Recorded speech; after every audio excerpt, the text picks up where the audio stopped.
ng bayan, maasahan anumang panahon. Magandang oras po sa ating lahat, narito ng latest update kay Bagyong Marce at sa lagi ng ating panahon sa susunod na 24 oras. Bahagya pang lumakas si Bagyong Marce habang patuloy na lumalapit sa Hilagang Luzon.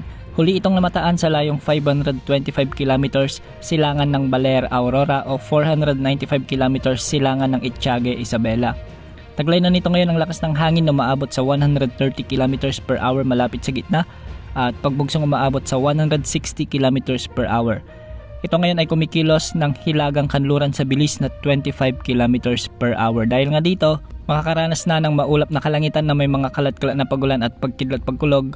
Dahil nga dito makakaranas na ng maulap na kalangitan na may mga kalat-kalat na pagulan at pagkidlat pagkulog ang Cagayan Valley, Aurora, Quezon Province at Bicol Region. Dulot na ito ni Typhoon Marce. Samantala sa buong Mindanao ay magiging maulap din ang mga kalangitan na may mga isolated rain showers and thunderstorms.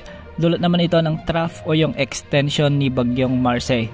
Samantala sa Eastern Visayas ay magiging bagyang maulap hanggang sa maulap naman ang mga kalangitan na may mga kasamang pag-ulan at pagkidlat pagkulog. Dulot din ito ni Typhoon Marce. Samantala, localized thunderstorms naman ang inaasahan sa Metro Manila at nalalabing bahagi ng ating bansa, kaya magiging bagyang maulap hanggang sa maulap din ang mga kalangitan sa mga lugar dito. Dahil din sa patuloy na paglapit sa kalupaan ni Bagyong Marce, nakataas na ang Tropical Cyclone Wind Signal number 1 sa bahagi ng Batanes, Cagayan kasama ng Babuyan Islands, sa may Ilocos Norte, Ilocos Sur, Apayao, Abra, Kalinga, Mountain Province, Ifugao, ang northern portion ng Benguet, sa may Isabela, Nueva Vizcaya, Quirino at ang northern portion ng Aurora. Ang mga lugar na ito ay makakaranas na ng mga pag-ulan at pagbugso ng hangin sa susunod na 36 hours. Base sa latest forecast track na inilabas naman ng Pag-asa, patuloy na lalakas si Bagyong Marce at mapapanatili nito ang kanyang lakas bilang typhoon category hanggang sa maglandfall ito